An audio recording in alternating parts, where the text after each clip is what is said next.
अस्सलामुअलैकुम वरहमतुल्लाहि वबरकातुहू। Welcome on ST academy. आज हम स्टार्ट करने जा रहे हैं बायोकेमिस्ट्री का टॉपिक है बीटा ऑक्सीडेशन। इससे पहले हमने पढ़ा है एक्टिवेशन ऑफ फैटी एसिड। आज हम पढ़ेंगे बीटा ऑक्सीडेशन। बीटा ऑक्सीडेशन क्या है? Oxidation of fatty acid at the position of beta carbon. यह हमारे पास एक फैटी एसिड की चेन है। इसमें हमारे पास बीटा कार्बन वो कार्बन होगी जो कि कार्बोक्सिलिक ग्रुप के साथ वाले ग्रुप में अटैच होगी। ये हमारे पास जो कार्बन नंबर 1 है ये हमारे पास अल्फ़ा होगी और साथ वाली क्या है? बीटा होगी। इससे अगली जो होगी वो गैमा होगी। इस तरह ये ऑक्सीडेशन होती है। फैटी एसिड को हम नाम देते हैं। जो ऑक्सीडेशन इस बीटा कार्बन के ऊपर होगी इसको हम बीटा ऑक्सीडेशन कहते हैं। फैटी एसिड की जो ऑक्सीडेशन होती है वो हमारे पास माइटोकॉन्ड्रिया के अंदर होती है। अब हम स्टार्ट करते हैं कि एक बीटा ऑक्सीडेशन कैसे होती है। हमारे पास एक फैटी एसिड का ये कार्बोक्सिल ग्रुप, इसके साथ ये कार्बन नंबर हमारे पास 1 होगी, उसके साथ वाली 2 कार्बन नंबर 2 को हम अल्फा कार्बन का नाम देंगे और कार्बन नंबर 3 को बीटा कार्बन का नाम। और आर से हमारे पास मुराद है अल्काइल ग्रुप, ये कई नंबर ऑफ कार्बन एटम हो सकते हैं। तो यहाँ पर हम फैटी एसिड के ऑक्सीडेशन कर रहे हैं। ऑक्सीडेशन के लिए हम acetyl coenzyme A synthetase use करेंगे। ये कोएंजाइम ए थायोईस्टर हमारे पास इंटर होगा इसके अंदर और यूटिलाइज करेंगे। एटीपी से एनर्जी को हम यूटिलाइज करेंगे और हमारे पास प्रोड्यूस हो जाएगी एडिनोसिन मोनोफॉस्फेट और उसके साथ हमारे पास एक पायरोफॉस्फेट ग्रुप भी रिलीज होगा। हमारे पास जो थायोईस्टर कोएंजाइम ए था वो जाकर अटैच हो जाएगा कार्बोक्सिलिक ग्रुप के साथ, तो हमारे पास बन जाएगा एसिटाइल कोएंजाइम ए। ये वो प्रोसेस है जो हमने एक्टिवेशन ऑफ फैटी एसिड के अंदर बढ़ा है। अब जहाँ से असल में हमारी बीटा ऑक्सीडेशन अब स्टार्ट होगी एसिटाइल कोएंजाइम से आगे। एसिटाइल कोएंजाइम ए, इसके लिए साथ हम यूटिलाइज करेंगे FAD जो कि एक डीहाइड्रोजनेज है। एसिटाइल कोएंजाइम डीहाइड्रोजनेज FAD से प्रोड्यूस होगा FADH2। इसका मतलब यह है कि 2 हाइड्रोजन इसने FAD ने एसिटाइल कोएंजाइम ए से लिए हैं। यहाँ से अल्फ़ा और बीटा कार्बन से वो 2 हाइड्रोजन आयन लेगा तो FADH2 बन जाएगा। तो हमारे पास जो प्रोडक्ट ऑब्टेन होगा वो होगा ट्रांसइनोल कोएंजाइम ए।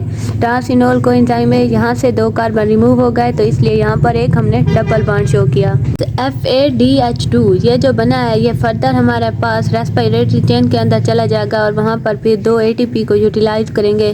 तो ये हमारे पास रेस्पिरेटरी चेन के लिए भी इम्पॉर्टेंट है बीटा ऑक्सीडेशन। इसके बाद नेक्स्ट स्टेप है हमारे पास ट्रांसइनोल कोएंजाइम ए। इसमें हम वाटर मॉलिक्यूल ऐड करेंगे और एंजाइम रिएक्ट करवाएंगे इनोल कोएंजाइम ए हाइड्राटेज हम ऐड कराएंगे। तो हमारे पास जो है वाटर मॉलिक्यूल था जहाँ पर डबल बॉन्ड है अल्फ़ा और बीटा कार्बन के दरमियान, वो जाकर इनके साथ अटैच हो जाएगा। तो हमारे पास जो ग्रुप बनेगा वो बनेगा बीटा हाइड्रोक्सी असाइल कोएंजाइम ए।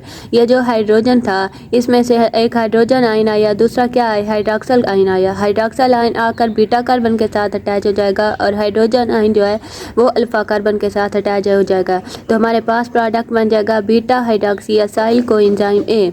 इसके बाद फिर बीटा हाइड्रोक्सी असाइल कोएंजाइम ए डीहाइड्रोजनेज एंजाइम एक्ट करवाएंगे हम, तो हमारे पास NAD है। हम इसको यूटिलाइज करेंगे और प्रोड्यूस करेंगे NADH प्लस हाइड्रोजन आयन। अब ये भी 2 हाइड्रोजन आयन कहाँ से आएंगे? बीटा हाइड्रोक्सी असाइल कोएंजाइम ए से आएंगे। तो हमारे पास एक हाइड्रोजन यहाँ से आ गया तो हमारे पास बन गया बीटा कार्बन जो बन गई C डबल बॉन्ड O। इसके साथ दूसरा जो हमारे पास ये हाइड्रोजन भी यहाँ से आएगा तो हमारे पास 2 हाइड्रोजन बीटा कार्बन से आ जाएंगे तो जो कि NAD के साथ अटैच हो जाएंगे और हमारे पास बीटा कार्बन के ऊपर डबल बॉन्ड आ जाएगा, कीटो ग्रुप बन जाएगी। तो जो इसका नाम देंगे वो हम देंगे beta keto acyl coenzyme A. जो हमारे पास था beta keto acyl coenzyme A, इसकी होगी यहाँ से ब्रेकडाउन। जब ब्रेकडाउन होगी इसके साथ दो प्रोडक्ट हमारे पास बनेंगे। थायोलेज एंजाइम एक्ट करेगा और कोएंजाइम ए थायोईस्टर इंटर होगा। तो जो कोएंजाइम ए थायोईस्टर है वो जाकर इस बीटा कार्बन के साथ अटैच हो जाएगा। तो हमारे पास बन जाएगा असाइल कोएंजाइम ए। उसके साथ क्या है? ये वाला ग्रुप अलग हो जाएगा, ये बन जाएगा एसिटाइल कोएंजाइम ए। फिर जो हमारे पास एसिटाइल कोएंजाइम ए था ये जो हमारे पास ऑब्टेन होगा इसमें से हम कार्बन डाइऑक्साइड रिमूव करेंगे और वाटर मॉलिक्यूल भी रिमूव करेंगे और ये प्रोसेस 7 बार पहले कंटिन्यू होगा। इसमें से 12 ATP हम यूटिलाइज करेंगे, रिमूव करेंगे और हमारे पास ये acetyl coenzyme A citric acid cycle के अंदर चला जाएगा और वहाँ पर जाकर फिर आगे नेक्स्ट प्रोडक्ट की सिंथेसाइज करेगा। जैसे कि पॉलीमेटाइल वगैरह है तो उसकी सिंथेसाइज होगी। जो प्रोडक्ट था ये एसिटाइल कोएंजाइम ए जब सिट्रिक एसिड साइकिल में जाएगा तो 7 बार बीटा ऑक्सीडेशन का प्रोसेस रिपीट होगा तो हमारे पास पाल्मिटाइल कोएंजाइम ए बन जाएगा। तो इस तरह ये ओवरऑल हमारा प्रोसेस था कि बीटा ऑक्सीडेशन हमारे पास किस तरह होती है। अब हम देखते हैं इनर्जेटिक्स ऑफ बीटा ऑक्सीडेशन। इस इनर्जेटिक्स ऑफ बीटा ऑक्सीडेशन में हमारे पास जो बीटा ऑक्सीडेशन हमने कराई तो हमारे पास जो प्रोडक्ट ऑब्टेन हुआ है वो है एक एसिटाइल कोएंजाइम ए है, उसके साथ NADH के प्लस हाइड्रोजन आयन और FADH2 है। जो NADH था ये हमारे पास ये भी रेस्पिरेटरी चेन में गया तो यहाँ पर 3 ATP यूज हो गए और जो 3 बच गए वो 3 ATP वो हो गए जो हमने यूटिलाइज किया बीटा ऑक्सीडेशन में। इसके साथ FADH2 था। FADH2 इसमें भी क्या है हमारे पास ये रेस्पिरेटरी चेन में चला गया था, जैसा कि मैंने पीछे आपको बताया कि रेस्पिरेटरी चेन में जाएगा। 2 ATP इसके यूटिलाइज करेंगे, यहाँ पर 1 ATP बच गया। 1 ATP हमने ये फैटी एसिड को कन्वर्ट करने के लिए एसिटाइल कोएंजाइम में 1 ATP हमने ये यूटिलाइज किया, एक और दूसरा ये FAD वाला 2 हो गए हमारे पास और ये 3 थे हमारे पास NAD से NADH। यहाँ पर 6 ATP सिंथेसाइज होते हैं NAD से, तो इसमें से 3 ATP जो थे वो रेस्पिरेटरी चेन के वक्त जाते हुए यूटिलाइज होगा और 3 जो रह गए तो हमारे पास टोटल 5 ATP हैं जो हमें ऑब्टेन हो रही हैं इस प्रोसेस से बीटा ऑक्सीडेशन से। तो बीटा ऑक्सीडेशन अब हम देखते हैं इसकी एनर्जेटिक कैसे हमने मालूम करनी है कि मैंने आपको बताया कि एसिटाइल कोएंजाइम ए ये 7 टाइम जब बीटा ऑक्सीडेशन का प्रोसेस रिपीट करेगा और पाल्मिटाइल कोएंजाइम ए बनाएगा। तो ये है हमारे पास 7 टाइम रिपीट हुआ।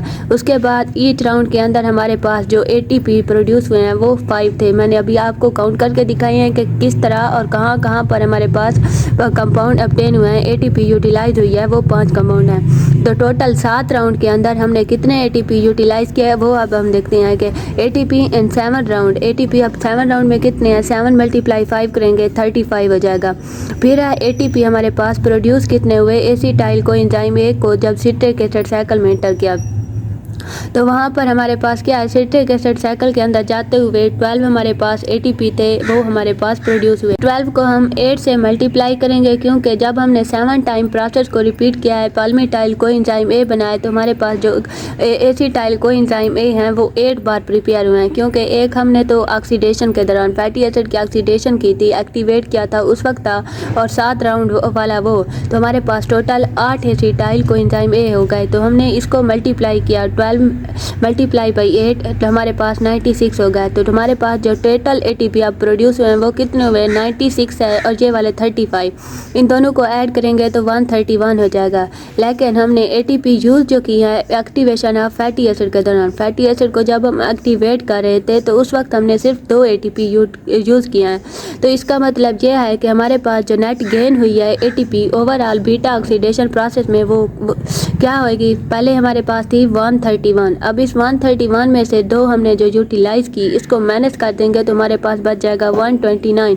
तो इस ओवरऑल प्रोसेस में हमें जो ATP गेन हुई है वो 129 गेन हुई है।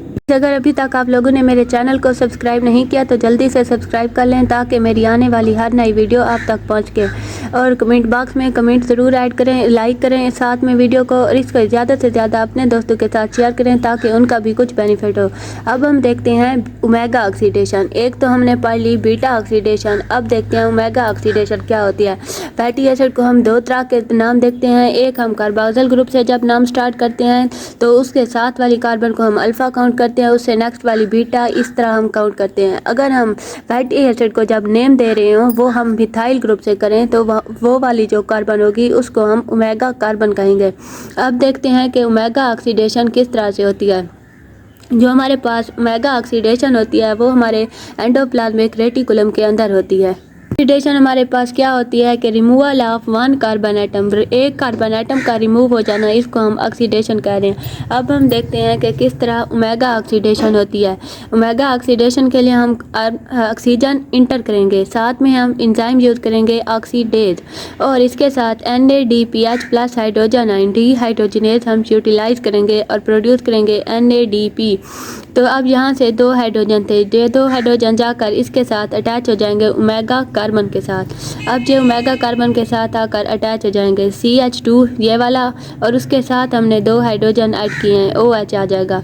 तो हमारे पास ये वाला एक प्रोडक्ट ऑब्टेन हो गया है। इसके बाद क्या है, ये एक अल्कोहलिक प्रोडक्ट है क्योंकि हाइड्रॉक्सिल ग्रुप इसके साथ अटैच है। इसके बाद हम यूज़ करेंगे alcoholic dehydrogenase. Alcoholic dehydrogenase use करेंगे, इसमें हम NADP पॉजिटिव को यूटिलाइज करेंगे और NADPH प्लस हाइड्रोजन आयन बन जाएगा।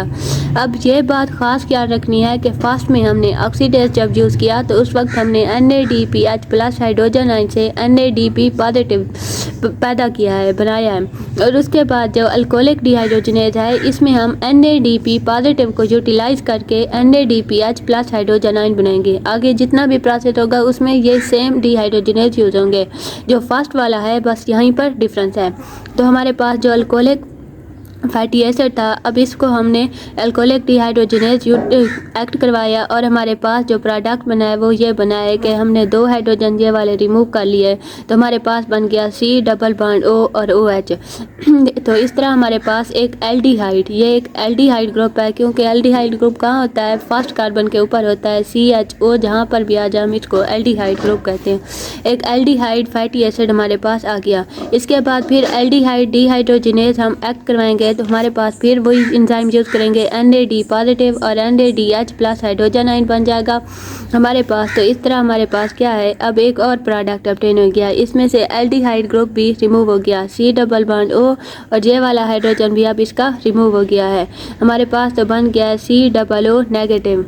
हमारे पास ये अब क्या है, एक डाई कार्बोक्सिलिक एसिड हमारे पास ऑब्टेन हो गया है। इसके बाद फर्दर ये फिर di carboxylic acid fatty acid beta oxidation के प्रोसेस में जाएगा, कोएंजाइम ए इंटर होगा और उसके साथ हमारे पास सक्सिनाल कोएंजाइम है और उसके साथ एडिपेज है, ये बनेंगे। फिर सक्सिनाल कोएंजाइम ए जो था ये क्रेब्स साइकिल के अंदर चला जाएगा। इस तरह ये प्रोसेस फिर ये भी रिपीट होगा जैसे कि बीटा ऑक्सीडेशन वाला रिपीट हुआ है। तो ये था हमारा आज का ओवरऑल टॉपिक कि किस तरह बीटा ऑक्सीडेशन होती है फैटी एसिड चेन की और किस तरह ओमेगा ऑक्सीडेशन होती है। उम्मीद है कि आप सब लोगों को ये टॉपिक अच्छे से क्लियर हो गया होगा। मिलते हैं अगली वीडियो में, तब तक के लिए अल्लाह हाफिज़।